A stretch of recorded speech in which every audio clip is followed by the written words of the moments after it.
Death current അധ്യായം 14.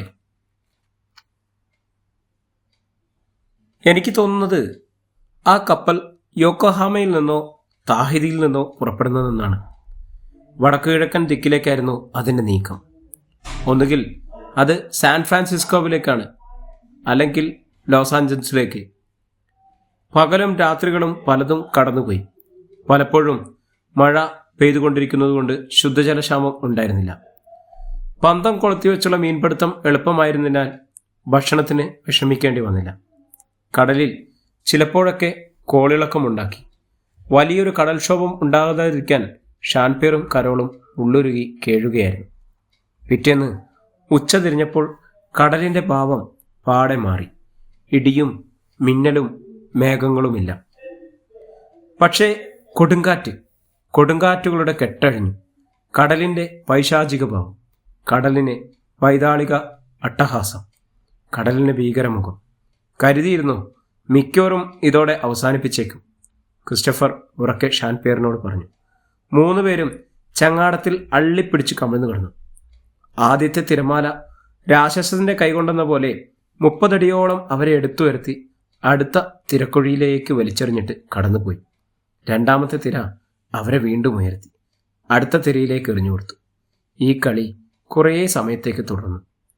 2 ദിശകളിൽ നിന്നായി 2 കരിങ്കൽ ഭിത്തികൾ പോലെ ഏകോപിച്ചുള്ള ആക്രമണം കണ്ടപ്പോൾ ക്രിസ്റ്റഫർ പറഞ്ഞു, ചെകുത്താൻ നമ്മളെ രക്ഷിക്കട്ടെ, ദൈവത്തിന് സാധ്യമല്ല.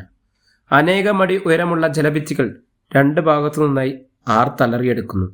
മുമ്പിൽ തിര, മുന്നോട്ട് തൊറുത്തു വളഞ്ഞുകൊണ്ട് ഒരു ഗുഹാമുഖം പോലെ ഷാൻപിയർ കണ്ടു. ചെകിടടിപ്പിക്കുന്ന ഒരിരമ്പൽ, എന്തൊക്കെയോ ഞെരിഞ്ഞു തകരുന്ന ശബ്ദം.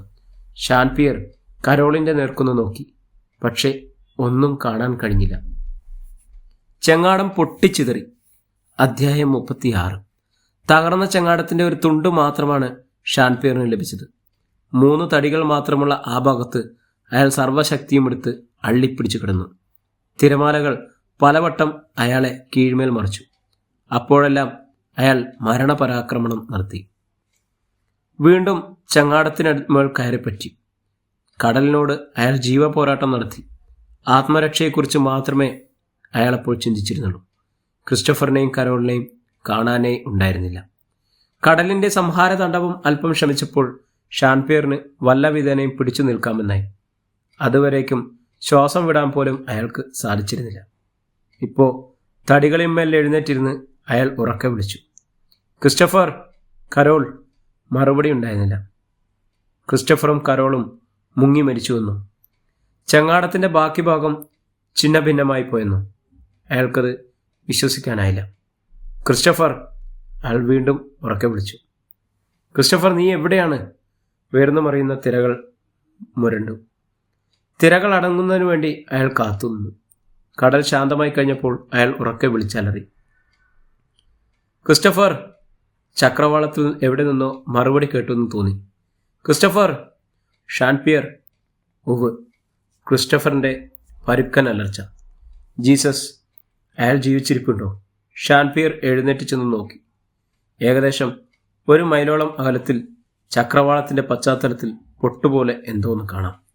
ക്രിസ്റ്റഫർ, ഷാൻപിയർ. പരസ്പരം വിളിയൊച്ച നേർത്തു കേൾക്കാം. തടികളിന്മേൽ കമന്നു കിടന്ന് ഷാൻപിയർ ഇരുകൈ കൊണ്ട് തുഴഞ്ഞ് ശബ്ദം കേട്ട നീക്കിലേക്ക് നീങ്ങി. കരോൾ ജീവിച്ചിരിപ്പുണ്ടോ എന്നറിയാനുള്ള ഒരു പരാക്രമമായിരുന്നത്. പ്രതീക്ഷകളുടെ ഒരു നുറുങ്ങുവട്ടം അയാളുടെ കണ്ണിൽ മിന്നിക്കൊണ്ടിരുന്നു. മണിക്കൂറുകൾ കഴിഞ്ഞിട്ടേ അയാൾ ക്രിസ്റ്റഫറിനരികിലെത്താൻ സാധിച്ചുള്ളൂ. ഏതാണ്ട് 100 വാര ദൂരം മാത്രമുള്ളപ്പോൾ തൻ്റെ ചങ്ങാടത്തുണ്ട് ഉപേക്ഷിച്ചിട്ട് ക്രിസ്റ്റഫറിനടുത്തേക്ക് നീന്തുകയാണ് ഉണ്ടായിരുന്നത്. ക്രിസ്റ്റഫറിനൊപ്പം കരോളിനെ കണ്ടതോടെ ഷാൻപിയറിന് പ്രാണൻ വീണ്ടുകിട്ടിയതുപോലെ. അവൾക്ക് ബോധമില്ല മിസ്റ്റർ ഷാൻ. കണ്ടതോടെ ഷാൻപിയറിൻ്റെ പ്രാണൻ വീണ്ടും തിരിച്ചു കിട്ടി. അവൾക്ക് ബോധമില്ല മിസ്റ്റർ ഷാൻ. ഞാനവിടെ എന്നോട് ചേർത്ത് കെട്ടിയിരിക്കുകയാണ്. ഇതാ എൻ്റെ വലങ്കൈ ഒടിഞ്ഞ് 2 കഷ്ണങ്ങളായി. ക്രിസ്റ്റഫർ കൂസലന്നെ പറഞ്ഞു. ചങ്ങാടത്തിൻ്റെ പകുതിയോളം പോന്ന ഭാഗമാണ് ക്രിസ്റ്റഫറിന് കിട്ടിയത്. പാമരത്തണ്ടുപായും ആ ഭാഗത്തായിരുന്നു. എന്തൊക്കെയാണ് സംഭവിച്ചതെന്ന് എനിക്കറിയില്ല. തടികൾക്കിടയിൽ ഞെരിഞ്ഞ എൻ്റെ കൈ 2 തവണ ഒടിയുന്നത് ഞാൻ അറിഞ്ഞു. കരോൾ എൻ്റെ കാലുകളിൽ പിടിച്ചു തൂങ്ങിക്കിടപ്പുണ്ടായിരുന്നു. പിന്നെ ഞാൻ അവളെ വലിച്ച് എന്നോട് ചേർത്ത് ബന്ധിച്ചു.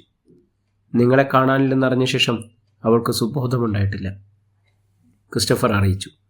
ഷാൻ പിയർ ആ പകുതി ചങ്ങാടത്തിൽ കയറിപ്പറ്റി കരോൾ ലൈസിയെ ഉണർത്താൻ ശ്രമിച്ചു. ഇവളുടെ ജീവനെ ഞാൻ നിങ്ങളോട് 2 തവണയും കടപ്പെട്ടിരിക്കുന്നു. നന്ദി പറയല്ലേ? അത് മാത്രം വേണ്ട. നിങ്ങൾ എവിടെയായിരുന്നു? എങ്ങനെ രക്ഷപ്പെട്ടു? ഒരു ചെറിയ തുണ്ട് എനിക്കും കിട്ടി. കരോളിന് വൈകുന്നേരത്തോടെ ബോധമുണർന്നു. ഷാൻ പിയറെ മുന്നിൽ കണ്ട് അവൾ അന്താളിച്ചു. ശബ്ദമില്ലാതെ എന്തൊക്കെയോ മന്ത്രിച്ചു. പിന്നെ അവളുടെ 2 കൈകളിലും മുറുകെ പിടിച്ചുകൊണ്ട് അവൾ വാവിട്ട് കരഞ്ഞു. എല്ലാം കഴിഞ്ഞു, സാരമില്ല, നമ്മൾ 3 പേരും ജീവിച്ചിരിക്കുന്നു.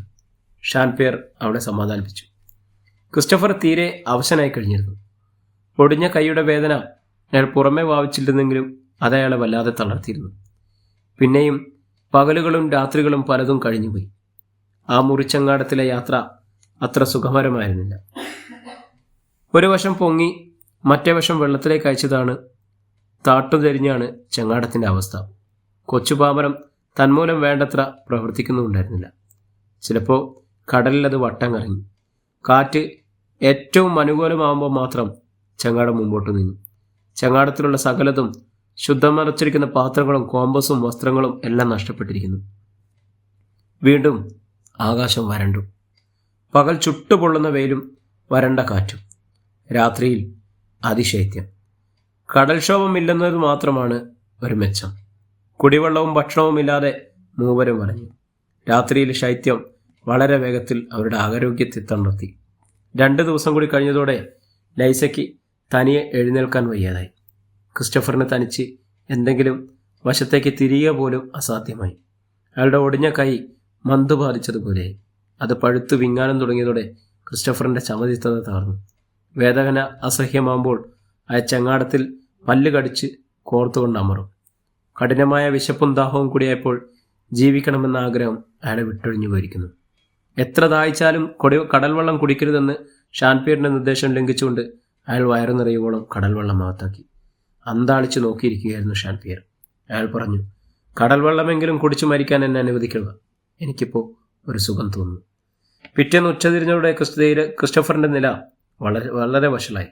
അയാൾക്ക് ജ്വരം ബാധിച്ചിരുന്നു. ചുട്ടുപൊള്ളുന്ന വെയിലത്തും അയാൾ കിടുകിടെ വിറച്ചു. അസഹ്യമായ വേദനയാൽ അയാൾ ഞെരിഞ്ഞു പുളയുകയും ഞരങ്ങുകയും ചെയ്തുകൊണ്ടു. ഷാൻ പിയറിനെ വകവയ്ക്കാതെ അയാൾ കുറച്ച് ഉപ്പുവെള്ളം കൂടി കുടിച്ചു. നീ ഭയപ്പെടേണ്ട ഷാൻ, നിന്റെ പൂച്ചക്കുട്ടിയെ നല്ലപോലെ കാത്തുകൊള്ളുക.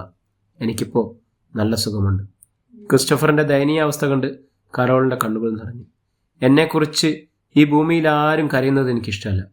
എന്നെക്കുറിച്ച് കരയേണ്ടവർ സ്വർഗത്തിലെ ദൈവവും നരകത്തിലെ ചെകുത്താനുമാണ്. അതവർക്ക് വിട്ടുകൊടുക്കുക.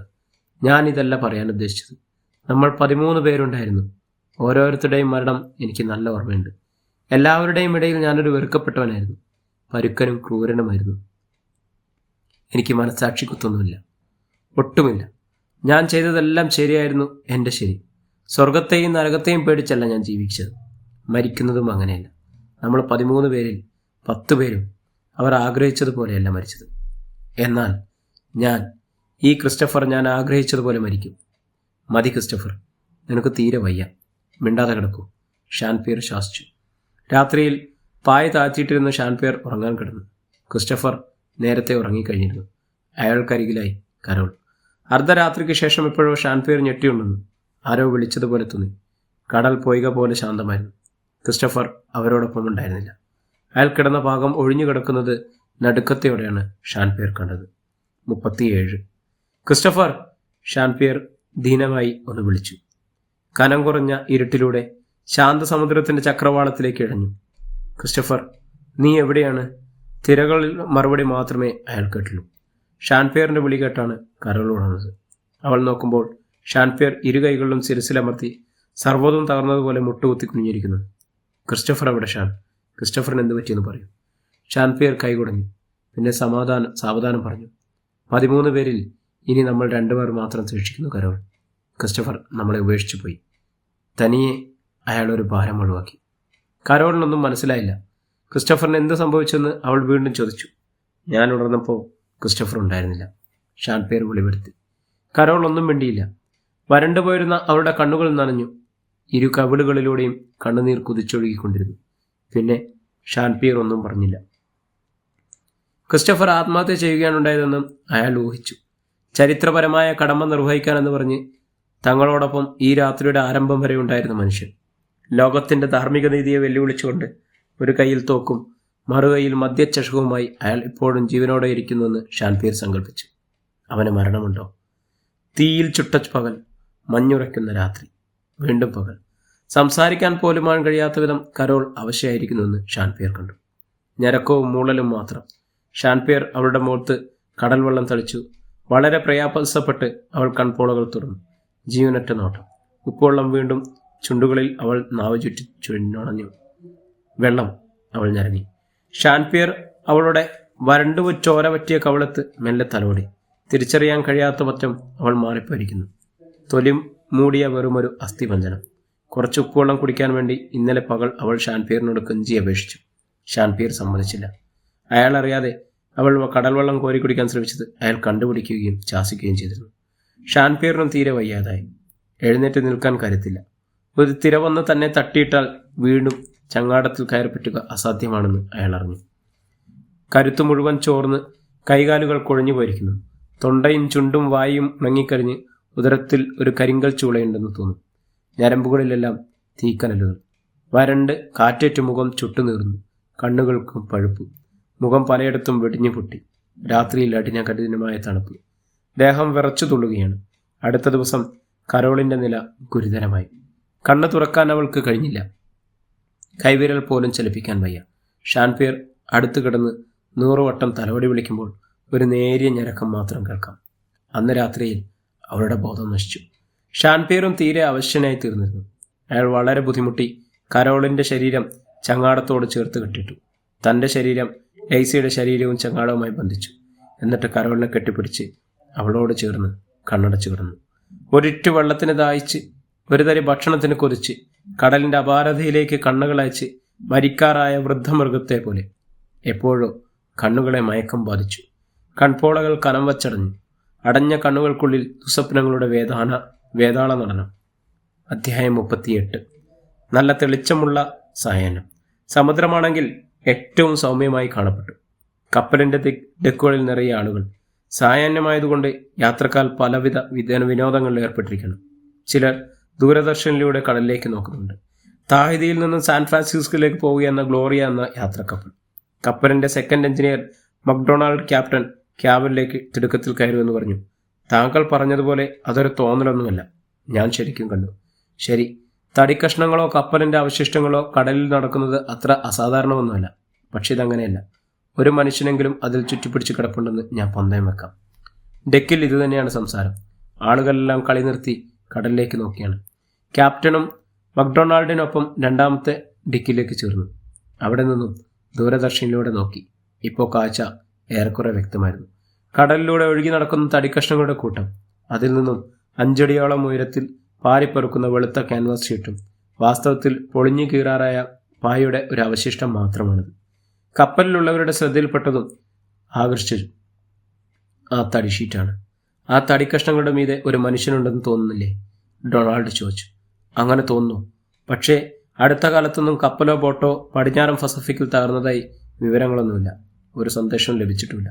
കപ്പലിൽ നിന്നും ഒരു ബോട്ട് കടലിലേക്ക് ഇറക്കപ്പെട്ടു. അതിൽ 4 നാവികരും. കപ്പലിൻ്റെ വേഗത നന്നേ കുറഞ്ഞു. ക്യാപ്റ്റൻ എല്ലാം ഏർപ്പാടാക്കിയിട്ട് മക്ഡൊണാൾഡിനെ സമീപിച്ചു. അവരെത്തിയോ? എത്തുന്നു. യാത്രക്കാർ ഡെക്കിൽ നിരന്നുനിന്ന് അപൂർവമായ ഈ കാഴ്ച കാണുകയായിരുന്നു. ഡെക്കിൽ നിന്നും ഉച്ചയ്ക്ക് നോക്കിക്കൊണ്ടിരുന്ന ജനക്കൂട്ടം വിളിച്ചു പറഞ്ഞു, ഒരു സ്ത്രീയും പുരുഷനും. ആ ശരീരങ്ങൾ കപ്പലിനുള്ളിലേക്ക് എടുക്കപ്പെട്ടതോടെ യാത്രക്കാർ പിൻവാങ്ങി. ഡെക്കിൽ കൂട്ടം കൂടി നിന്നവരുടെ സന്ധ്യയ്ക്ക് എല്ലാവരെയും അതേക്കുറിച്ച് മാത്രമായിരുന്നു സംസാരം. ഇടയ്ക്കിടയ്ക്ക് അഭ്യൂഹങ്ങളുമായി ആരെങ്കിലും എത്തും. ഒരാൾ പറഞ്ഞു, 2 ആളും മരിച്ചു കഴിഞ്ഞു എന്നാണ് കപ്പലിലെ ഡോക്ടർമാർ പറയുന്നത്. അല്പം കഴിഞ്ഞപ്പോൾ മറ്റൊരാൾ പുതിയ വാർത്തയുമായി ഡെക്കിലെത്തി. പുരുഷന് ജീവനുണ്ട്, പക്ഷേ ബോധമില്ല. സ്ത്രീയാണെങ്കിൽ മഞ്ഞുപോലെ മരവിച്ചുപോയി. സന്ധ്യയായപ്പോഴേക്കും ഈ 2 വാർത്തകളും തിരുത്തപ്പെട്ടു. 2 പേർക്കും ജീവനുണ്ട്. സ്ത്രീയുടെ നില ഗുരുതരമാണ്. അവൾ ഏതു നിമിഷവും മരിച്ചേക്കും. രാത്രിയിൽ ഉറങ്ങാൻ പോകുന്നതുവരെ ആളുകൾ ഇതിനെക്കുറിച്ച് സംസാരിച്ചു കൊണ്ടിരുന്നു. ക്യാപ്റ്റന്റെ നിർദ്ദേശമനുസരിച്ച് ക്രെയിൻ ഉപയോഗിച്ച് പൊട്ടിപ്പൊളിഞ്ഞ ചങ്ങാടം ഉയർത്തി കപ്പൽ തട്ടിൽ കയറ്റി വെച്ചു. ഇതൊരു വലിയ വാർത്തയാക്കാൻ പോവുകയാണ്, ക്യാപ്റ്റൻ പറഞ്ഞു. സാൻ ഫ്രാൻസിസ്കോവിൽ ഈ ചങ്ങാടത്തിൻ്റെ വില ചരിത്രത്തിൻ്റെ വിലയ്ക്ക് തുല്യമായിരിക്കും. മക്ഡൊണാൾഡ് ചങ്ങാടം വിശദമായി പരിശോധിച്ചു. ഇത് കടലിലിറങ്ങിയിട്ടും 2 മാസമെങ്കിലും ആയിട്ടുണ്ട്. ഇനി ബാക്കി പകുതി കടൽക്ഷോഭത്തിൻ്റെ പൊട്ടിപ്പൊളിഞ്ഞ് തകർന്നതായിരിക്കണം. അതിനർത്ഥം ആ 2 പേരോടൊപ്പം വേറെ ചിലർ കൂടി ഉണ്ടായിരുന്നെന്നും അവർ ചങ്ങാടം പൊട്ടിത്തകർന്നപ്പോൾ മുങ്ങി മരിച്ചെന്നുമാണ്. 2 മാസമായി ചങ്ങാടവും അതിലെ മനുഷ്യരും പസഫിക് സമുദ്രത്തിൽ ഒഴുകുകയായിരുന്നു എന്ന് വേണം കരുതാൻ. നോക്കൂ, ഇത് നല്ല ബലമുള്ള ആരോ പണിത ചങ്ങാടമായിരുന്നു. 1-ാം തരം പാമരം. വേണ്ടത്ര പായകളും ഇതിനുണ്ടായിരുന്നു. നല്ല വേഗത കിട്ടാനുള്ള സൗകര്യത്തിന് ഡയമണ്ട് ആകൃതിയിലാണ് ഇതിന് പണി. പരിചയസമ്പന്നനായ ഒരു നാവികൻ ഇതിൻ്റെ നിർമ്മാണത്തിന് പിന്നിലുണ്ട്. രാത്രിയിൽ അവർ ഡോക്ടറെ സന്ദർശിച്ചു. ഡോക്ടർ പറഞ്ഞു, പുരുഷന് മിക്കവാറും നാളെ ബോധം വീണേക്കും. പക്ഷേ ആ പെൺകുട്ടിയുടെ കാര്യം കഷ്ടത്തിലാണ്. അവൾ ഏതു നിമിഷമൊന്നും മരിക്കുന്നതെന്ന് പറയാനൊക്കില്ല. അയാൾക്ക് ബോധം വീഴാതെ നമുക്ക് ഇവരെക്കുറിച്ച് അറിയാൻ മാർഗമൊന്നുമില്ലല്ലോ. അടുത്ത ദിവസം ഡോക്ടറോടൊപ്പം ക്യാപ്റ്റൻ കോർബറ്റും സെക്കൻഡ് എഞ്ചിനീയർ മക്ഡൊണാൾഡും രോഗിയെ കിടത്തിരിക്കുന്ന മുറിയിലേക്ക് ചെന്നു. കിടക്കയിൽ മെലിഞ്ഞുടങ്ങിയ ഒരു പുരുഷരൂപം ഉണർന്നു കിടക്കുന്നുണ്ടായിരുന്നു. ജീവനറ്റ നോട്ടം അവർക്ക് നേർക്കുന്നുണ്ട്. ഡോക്ടർ അയാളെ പരിശോധിച്ച് മരുന്നുകൾ നൽകിയ ശേഷം സൗമ്യമായി ചോദിച്ചു, നിങ്ങൾക്ക് സംസാരിക്കാൻ കഴിയുമോ? അയാൾ മെല്ലെ തലയാട്ടി. നിങ്ങൾക്ക് ഇംഗ്ലീഷ് അറിയുമോ? ഉവ്വെന്ന് തലയാട്ടൽ. നിങ്ങൾ ആരാണ്? നിങ്ങൾ എങ്ങനെ കടലിൽ വന്ന് പെട്ടു? അയാളുടെ നെറ്റി ചുളിഞ്ഞു. ഞാൻ ആരാണ്? കടലിലെങ്ങനെ? അതെ, നിങ്ങളൊരു പെൺകുട്ടിയോടൊപ്പം പൊട്ടിപ്പൊളിഞ്ഞ ചങ്ങാടത്തിൽ ബോധമറ്റ നിലയിൽ കടലിലൊഴുകിയായിരുന്നു. ഞങ്ങളുടെ യാത്രക്കിടയിലാണ് യാദൃച്ഛികമായി നിങ്ങളെ കണ്ടെത്തിയത്. നിങ്ങളുടെ ജീവൻ രക്ഷിക്കായിരുന്നു. ഒരു പെൺകുട്ടി, ചങ്ങാടം, കടൽ. നിങ്ങളെന്താണ് പറയുന്നത്? അതേ സ്നേഹിത, ക്യാപ്റ്റൻ പറഞ്ഞു. നിങ്ങളിപ്പോൾ കപ്പലിലാണെന്ന് മാത്രമല്ല, പസഫിക് സമുദ്രത്തിലാണ്. കപ്പലിൽ? സമുദ്രത്തിൽ? നിങ്ങൾ ആരാണെന്ന് പറയൂ. നിങ്ങൾ എവിടെ നിന്നും പുറപ്പെട്ടു? നിങ്ങളെങ്ങനെ കടലിൽ അപകടത്തിൽപ്പെട്ടു? നിങ്ങളുടെ കൂടെ ആരൊക്കെയുണ്ട്? ഞാൻ ആരാണ്? അയാളുടെ നെറ്റി ചുളിഞ്ഞു. ശരി, ആലോചിച്ച് പറഞ്ഞാൽ മതി, ക്യാപ്റ്റൻ സമാധാനിപ്പിച്ചു. തിരിച്ചു പോരുമ്പോൾ ഡോക്ടർ ആശങ്കയോടെ ക്യാപ്റ്റനെ അറിയിച്ചു. അയാൾക്ക് ഓർമ്മ കിട്ടുന്നില്ല. അന്ന് വൈകുന്നേരത്തോടെ അയാൾക്ക് ശരിക്കും സംസാരിക്കാമെന്നായി. തനിയെ കിടക്കയിൽ എഴുന്നേറ്റിരിക്കുവാനും സാധിച്ചു. ഡോക്ടറും ക്യാപ്റ്റനും അയാളെക്കുറിച്ചറിയാൻ കിടക്കക്കരികിലേക്ക് ചെന്നു. അവരെ കണ്ട അയാൾ എഴുന്നേറ്റിരുന്നു. എന്നിട്ട് വിഹ്വലതയോടെ ഡോക്ടറോട് ചോദിച്ചു, ഞാൻ ആരാണ് ഡോക്ടർ? ദയവേത് പറയൂ, ഞാൻ ആരാണ്? ഞാൻ എവിടെ നിന്ന് വന്നു? എവിടേക്ക് പോകുന്നു? ദൈവത്തെ ഓർത്ത് പറയൂ. ഡോക്ടർ സ്തംഭനായി. തിരിച്ചു പോകുന്നതിനിടയിൽ ഡോക്ടർ ക്യാപ്റ്റൻ കോർബറ്റിനോട് പറഞ്ഞു, അയാൾക്ക് ടോട്ടൽ അംനീഷ്യയാണ്. ക്യാപ്റ്റൻ്റെ മുഖം മങ്ങി. എന്നുവെച്ചാൽ ശരിയായ അർത്ഥത്തിലാണോ നിങ്ങൾ പറയുന്നത്? അതെ, കഴിഞ്ഞതൊന്നും അയാൾക്ക് ഓർക്കാൻ കഴിയുന്നില്ല. ഇനി കഴിയുമില്ല. അയാളുടെ ഭൂതകാലത്തെ സകല സംഭവങ്ങളും സകല ഓർമ്മകളും അയാളുടെ തലച്ചോറിൽ നിന്നും പാടെ തുടച്ചു മാറ്റപ്പെട്ടിരിക്കുന്നു. അയാൾ ആരാണെന്നോ എന്താണെന്നോ അറിയില്ല. സ്വന്തം പേര് പോലും അറിയില്ല. ഇപ്പോൾ മാത്രം പിറന്നു വീണ ഒരു കുട്ടിയുടെ പോലെയാണ് അയാളുടെ തലച്ചോറ്. പക്ഷേ അയാൾ ഭാഷ മറന്നില്ലല്ലോ. നന്നായി ഇംഗ്ലീഷ് സംസാരിക്കണം. അതങ്ങനെയാണ്. ടോട്ടൽ അമനീഷ്യം ബാധിക്കുന്നവരിൽ ഭൂരിപക്ഷവും ഭാഷ മറക്കാറില്ല. അതെന്തുകൊണ്ടെന്ന് വിശദീകരിക്കാൻ എനിക്ക് സാധ്യമല്ല. അപ്പോൾ അതൊരു വിവരവും അയാളിൽ നിന്നും കിട്ടാൻ നമുക്ക് സാധ്യമല്ല അല്ലേ? ഇല്ല. എന്ന് മാത്രമല്ല, അയാളെക്കുറിച്ചുള്ള വിവരങ്ങൾ അന്വേഷിച്ചറിഞ്ഞ് അയാളെ ധരിപ്പിക്കുകയും വേണം. കടലിൽ നിന്നും കിട്ടിയ മനുഷ്യന് ഭൂതകാലത്തെ യാതൊരു കാര്യങ്ങളും ഓർമ്മിക്കാൻ കഴിയില്ല എന്ന വാർത്ത യാത്രികർക്കിടയിലും വ്യാപിച്ചു. അതവരെ അത്ഭുതപ്പെടുത്തുക മാത്രമല്ല, അമ്പരിപ്പിക്കുകയും ചെയ്തു. വൈകുന്നേരം ഡോക്ടർ രോഗിയുടെ കിടക്കക്കരികിൽ നിന്ന് മക്ഡൊണാൾഡിനോട് സംസാരിക്കാൻ സാൻ ഫ്രാൻസിസ്കോവിൽ എത്തിയിട്ട് എന്തെങ്കിലും കൂടുതൽ ചെയ്യാനൊക്കും. അത് കേട്ട ഉടൻ ഉണർന്നു കിടന്ന രോഗി ചാടി എഴുന്നേറ്റു. ഡോക്ടർ, സാൻ ഫ്രാൻസിസ്കോ, അയാൾ പുലമ്പി. ഡോക്ടർ അത്ഭുതപ്പെട്ടു. അതെ, നമ്മൾ സാൻ ഫ്രാൻസിസ്കോയിലാണ് ഡോക്ടർ രാജു. സാൻ ഫ്രാൻസിസ്കോ പറയൂ, ഡോക്ടർ പ്രോത്സാഹിപ്പിച്ചു. San Francisco. അയാളുടെ നെറ്റി ചുളിഞ്ഞു. ചൂണ്ടുവിരൽ മുകളിലേക്ക് ഉയർത്തി അയാൾ എന്തോ ഓർക്കാൻ ശ്രമിച്ചു. അയാൾ ദുഃഖിതനായി തലവണിച്ചിരുന്നു. സാൻ ഫ്രാൻസിസ്കോയും ഇയാളുമായി എന്തോ ബന്ധമുണ്ട്. അവിടെ ചെന്നാൽ എന്തെങ്കിലും തുമ്പ് കിട്ടിയേക്കും. ഡോക്ടർ പ്രത്യാശിച്ചു. അന്ന് രാത്രിയിൽ കടലിൽ നിന്നും കിട്ടിയവരുടെ നനഞ്ഞു കീറിയ വസ്ത്രങ്ങളും ചവറ്റുകുട്ടയിൽ നിക്ഷേപിച്ചിരുന്ന ക്യാപ്റ്റൻ അതെടുത്ത് പരിശോധിച്ചു. ആ കുപ്പായത്തിൽ രഹസ്യ അറയിൽ നിന്നും വെള്ളം കയറാതെ സൂക്ഷിച്ച ഒരു ഐഡന്റി കാർഡും ക്യാപ്റ്റൻ ലഭിച്ചു. പ്രഥമ പരിശോധനയിൽ അത് കാണപ്പെട്ടിരുന്നില്ല. പേരും മേൽവിലാസവും ഫോട്ടോയിലുണ്ട്. പേര് ഷാൻ പിയർ, ഫ്രഞ്ചുകാരൻ. അമേരിക്കയിൽ ഉപരിപഠനത്തിന് വന്നു. പീസ് കോർണറിൽ മെമ്പർഷിപ്പ് കാർഡ്. ഹണ്ടൻ എന്ന ലോഞ്ചിൽ പസഫിക്കിലേക്കുള്ള സാഹസിക യാത്രയിൽ പങ്കെടുക്കാൻ പണമടച്ചതിൻ്റെ രസീത്.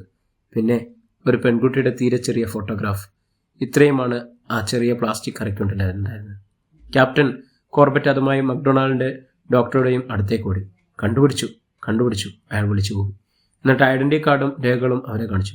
നോക്കൂ, ഏകദേശം 1 കൊല്ലം മുമ്പ് ഹണ്ടറിൽ പസഫിലേക്ക് തിരിച്ച 13 ഭ്രാന്തന്മാരിൽ 2 പേരെയാണ് നമുക്ക് കിട്ടിയത്. അക്കൂടെ ഷാൻപിയർ എന്ന ഫ്രഞ്ചുകാരനുണ്ടായിരുന്നു. പത്രത്തിൽ വായിച്ചതും ടി വിയിൽ അയാളുടെ പടം കണ്ടതും ഞാൻ നല്ലവണ്ണം ഓർക്കുന്നു. മക്ഡൊണാൾഡും ഡോക്ടറും അന്താളിച്ചെന്നു. അവർ നേരെ ഷാൻപിയറിന് സമയം ചെന്നു. ഷാൻപിയർ എന്നൊരാളെ താങ്കൾ അറിയുമോ? ഡോക്ടർ ചോദിച്ചു. പരിചയമുള്ള പേര് പോലെ തോന്നുന്നു, ഷാൻപിയർ പറഞ്ഞു. എന്നാ നിങ്ങളുടെ പേരാണത്? അയാൾ ഡോക്ടറെ അല്പനേരം തുറച്ചു നോക്കി. എന്നിട്ട് പുറത്തു. ഒരുപക്ഷെ ഞാനായിരിക്കാം. പക്ഷേ അതൊരു ഫ്രഞ്ചുകാരൻ പേരാണല്ലോ. ഞാനൊരു ഫ്രഞ്ചുകാരനാണോ? നിങ്ങൾ തന്നെയാണത്. ഫ്രഞ്ചുകാരനാണ്. ഉപരിപഠനത്തിന് അമേരിക്കയിൽ വന്നു. പീസ് കോർണറിൽ ക്ലബിൽ നിങ്ങൾ അംഗമായിരുന്നു. സാൻ ഫ്രാൻസിസ്കോവിൽ നിന്നും നിങ്ങൾ കഴിഞ്ഞ വർഷം 12 കുടുംബാംഗങ്ങളോടൊപ്പം ഹണ്ടൻ എന്ന ലോഞ്ചിൽ പസഫിക്കിലിറങ്ങി. ഇത്രയും ഞങ്ങൾക്കറിയാം. പീസ് കോർണർ, ഹണ്ടർ, 12 സ്നേഹിതർ. എന്തൊക്കെയാണത്? ഇതെല്ലാം ഞാൻ വിശ്വസിക്കണം? ഹണ്ടർ എന്ന ലോഞ്ചിൽ 12 സ്നേഹിതരോടൊപ്പം നിങ്ങൾ സാൻ ഫ്രാൻസിസ്കോവിൽ നിന്നും സിഡ്നിയിലേക്കുള്ള യാത്ര പോയി. പീസ് കോർണറിലെ അംഗങ്ങളായിരുന്നു നിങ്ങൾ, 13 പേരും. കിഴക്കൻ ശാന്ത സമുദ്രത്തിലെത്തിയ ശേഷം ലോകത്തിനെക്കുറിച്ച് നിങ്ങളെക്കുറിച്ച് യാതൊരു വിവരവും ലഭിച്ചില്ല. തെരഞ്ഞു വന്ന കപ്പലുകൾക്കും ഹെലികോപ്റ്ററുകൾക്കും നിങ്ങളെ കണ്ടെത്താനും കഴിഞ്ഞില്ല. അതോടെ ബോട്ട് തകർന്നു. നിങ്ങൾ 13 പേരും കടലിൽ മുങ്ങി മരിച്ചു എന്ന് സ്ഥിരീകരിക്കപ്പെട്ടു. അതിൽ പിന്നെ നിങ്ങളെ ഞങ്ങൾ കാണുന്നത് ഒരു പൊളിഞ്ഞ ചങ്ങാടത്തിൽ. നിങ്ങൾ 2 പേർ കടലിൽ ഒഴുകി നടക്കുന്നതായിട്ടാണ് കണ്ടത്. അതും പുറപ്പെട്ട് 1 വർഷത്തിന് ശേഷം. അത്ഭുതകരമായിരിക്കുന്നു, ഷാൻപിയർ പറഞ്ഞു. ഡോക്ടർ അയാളെ കരോളിൻ്റെ മുറിയിലേക്ക് കൊണ്ടുവന്നു. ഇതാണ് ആ പെൺകുട്ടി. ഡോക്ടർ കരോളിനെ തൊട്ട് കാണിച്ചു. ഒരുപക്ഷെ നിങ്ങളുടെ ഭാര്യയായിരിക്കാം, കാമുകിയായിരിക്കാം. നിങ്ങൾക്കും അവർക്കും മാത്രമേ അറിയാം. ഷാൻപിയർ കരോളിൻ്റെ അരികിലിരുന്നു.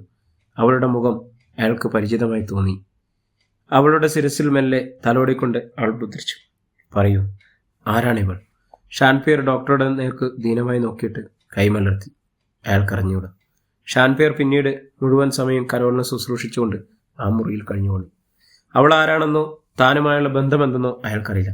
എന്നാലും അയാൾ വളരെ വാത്സല്യവും സ്നേഹത്തോടും കൂടി പരിചരിച്ചു. അവൾ തൻ്റെ ആരെങ്കിലുമാണ്. ഡോക്ടറുടെ കെട്ടുകഥയിലെ 12 പേരിൽ അവസാനം വരെ തൻ്റെ കൂടെ ഉണ്ടായിരുന്നവളാണ്. അവൾ ഉണർന്നാൽ, അവൾ സംസാരിച്ചാൽ എല്ലാ കടങ്കഥകൾക്കും ഉത്തരം കിട്ടുമെന്ന് അയാൾ വിശ്വസിച്ചു. അവളുടെ അരികിൽ തനിച്ചിരിക്കുമ്പോൾ അയാൾ അവളെ വിളിച്ചുണർത്താൻ ശ്രമിക്കുക പതിവായി. നെറ്റിത്തടത്തിലും മുടിയിലും കവിളണകളിലും തലോടിക്കൊണ്ട് അയാൾ വിളിക്കും. എൻ്റെ കുഞ്ഞാ, നീ ആരാണ്? ഉണർന്ന് പറയൂ. എൻ്റെ ഭാര്യയോ, സ്നേഹിതയോ, കാമുകയോ? ആരാണ് നീ? മറുപടിയില്ലാത്ത ആ സ്വകാര്യ സംഭാഷണം പിന്നെയും തുറന്നു. അധ്യായം 40. ഭക്ഷണത്തോടുള്ള ഷാൻപിയറിൻ്റെ ആർത്തി ഡോക്ടറെ അമ്പരപ്പിച്ചിരുന്നു. ഭക്ഷണ സാധനങ്ങൾ കിട്ടുന്നത് അത്രയും വാരി വലിച്ച് തിന്നുകയല്ല. തീറ്റി വളരെ കുറച്ച് മാത്രം. ബാക്കി മുഴുവൻ ശേഖരിച്ചു വെക്കുകയാണ്. ഭക്ഷിക്കാനുള്ള വക എവിടെ കണ്ടാലും അയാളുടെ കണ്ണുകളിൽ ആർത്തി നിന്നും. ആ ദിവസങ്ങളിൽ ക്യാൻറ്റീനിൽ നിന്നും യാത്രക്കാരുടെ മേശകളിൽ നിന്നും ആഹാരപാനീയങ്ങൾ മോഷണം പോവുക പതിവായി. ഇതേക്കുറിച്ച് യാത്രക്കാർ കപ്പലധികൃതരോട് പരാതിപ്പെടുകയും ചെയ്തു. മോഷ്ടാവിനെ കണ്ടുപിടിച്ചത് ഡോക്ടറാണ്, മറ്റാരുമല്ല, ഷാൻപിയർ തന്നെ. അത് അയാളുടെ കിടക്കക്കടിയിൽ നിന്നും ഭക്ഷ്യവസ്തുക്കൾ ചീഞ്ഞു നാറ്റം വമിച്ചു തുടങ്ങിയപ്പോൾ പരിശോധനയിടയിൽ കിടക്കക്കടിയിൽ മാത്രമല്ല, മുറിയിൽ പല ഭാഗത്തും ഭക്ഷ്യവസ്തുക്കൾ ശേഖരിച്ചു വെച്ചിരിക്കുന്നതായി കണ്ടു. പിന്നെ കരോൾ ലേസിയെ കിടത്തിയിരിക്കുന്ന മുറിയിലും പരിശോധന നടത്തി.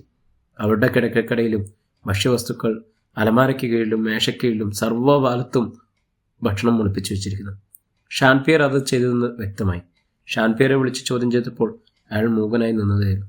തൊണ്ടി സഹിതം പിടിക്കപ്പെട്ടതിൻ്റെ കുറച്ചിലില്ല അയാളുടെ മുഖത്ത് കണ്ടത്.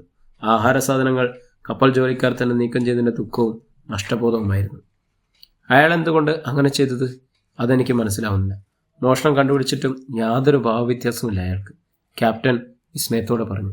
എനിക്ക് തോന്നുന്നത്, ഡോക്ടർ വിശദീകരിച്ചു, കടലിൽ അയാളും സുഹൃത്തുക്കളും വല്ലാതെ വിശന്നും ദാഹിച്ചും പൊരിഞ്ഞിരിക്കണം. ആഴ്ചകളോളം ഭക്ഷണവും വെള്ളവും കിട്ടാത്ത അവസ്ഥ ഒന്നാലോചിച്ച് നോക്കൂ. ഭക്ഷ്യക്ഷാമത്തെക്കുറിച്ചും ജലക്ഷാമത്തെക്കുറിച്ചുമുള്ള ആ ഭീതി പോക്കിനാവ് പോലെ അയാളുടെ അബോധ മനസ്സിലുണ്ട്. അത് ഒരുതരം ഉൾപ്രേരണ പോലെ പ്രവർത്തിക്കുന്നുണ്ട്. നിങ്ങൾ ശ്രദ്ധിച്ചിട്ടുണ്ടോ? കപ്പലിൽ വെച്ച് ഒരിക്കലും അയാൾ വയറു നിറയെ ഭക്ഷണം കഴിച്ചിട്ടില്ല. ഇല്ലാഞ്ഞിട്ടല്ല, എത്രയധികം കൊടുത്താലും കുറേ അയാൾ പൊതിഞ്ഞു മാറ്റി വെക്കും, ക്ഷാമം വരുമ്പോൾ കഴിക്കാൻ. പിന്നീട് പലപ്പോഴും കപ്പലിൽ നിന്നും ഭക്ഷണ പദാർത്ഥങ്ങൾ മോഷണം പോവുകയുണ്ടായി. മോഷ്ടാവ് ആരാണെന്നറിയുന്നതുകൊണ്ട് ആരും പരാതിപ്പെട്ടില്ല. എല്ലാവർക്കും ഷാൻപിയറിനോട് സഹതാപമായിരുന്നു. ചിലരാണെങ്കിൽ അയാൾക്ക് മോഷ്ടിക്കാൻ പാകത്തിന് ആഹാര സാധനങ്ങൾ വെച്ചു കൊടുക്കുകയും ചെയ്തു. മറ്റു ചിലർ നേരിട്ട് സംഭാവന ചെയ്തു. ഡോക്ടർ ഓരോ ചോദ്യം ചോദിച്ച് ഷാൻപിയറിൻ്റെ ഓർമ്മ തിരിച്ചു കൊണ്ടുവരാൻ ശ്രമിക്കുകയുണ്ടായി. കരയുമായി റേഡിയോ ബന്ധം പുലർത്തി ഹണ്ടറിൽ യാത്ര പോയ 13 പേരുടെയും പേരും വിലാസവും സ്വഭാവ വിവരണങ്ങളും അയാൾ ശേഖരിച്ചു. ഇപ്പോഴും ബോധശൂന്യായി കിടക്കുന്ന പെൺകുട്ടി കരോൾ ലൈസയാണെന്ന് അറിഞ്ഞപ്പോൾ ഷാൻപിയർ അല്പനേരം ചിന്തിച്ചു. കരോൾ ലൈസ, എനിക്ക് നല്ല പരിചയമുള്ള പേരാണുള്ളത്. നിങ്ങളോടൊപ്പമുള്ള പെൺകുട്ടിയുടെ പേരാണ്, ഡോക്ടർ അറിയിച്ചു. അതെയോ, സന്തോഷം. ആ പേരിനോട് എനിക്ക് വളരെയധികം ഇഷ്ടം തോന്നുന്നു. ഡോക്ടർ പരാജയപ്പെട്ട പിന്മാന്തി. ഇനി എന്ത് ചെയ്യും? മക്ഡൊണാൾഡ് ചോദിച്ചു. ആ പെൺകുട്ടിയെ ആശ്രയിക്കുക. അവർ മരിച്ചുപോയാൽ ഹണ്ടറിൽ അതിൽ പോയ 13 പേർക്കും എന്താണ് സംഭവിച്ചെന്ന് ലോകം ഒരിക്കലും അറിയില്ല. അവർ 2 പേർ എങ്ങനെ രക്ഷപ്പെട്ടു എന്നുള്ളത്. സംഗതി കുഴഞ്ഞല്ലോ. അമേരിക്കയിൽ ഇത് വലിയ വാർത്തയായിരിക്കും.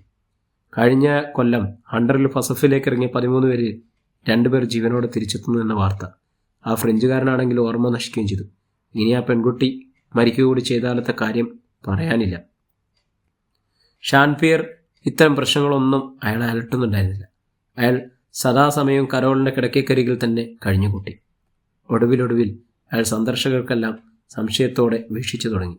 ആരും മുറിക്കകത്തേക്ക് കടക്കുന്നത് അയാൾക്ക് ഇഷ്ടമല്ല. ഡോക്ടർക്ക് മാത്രം കടന്നു വരാം. കരോളിന് വേണ്ട ശുശ്രൂഷകൾ നടക്കാം. തിരിച്ചു പോകാം.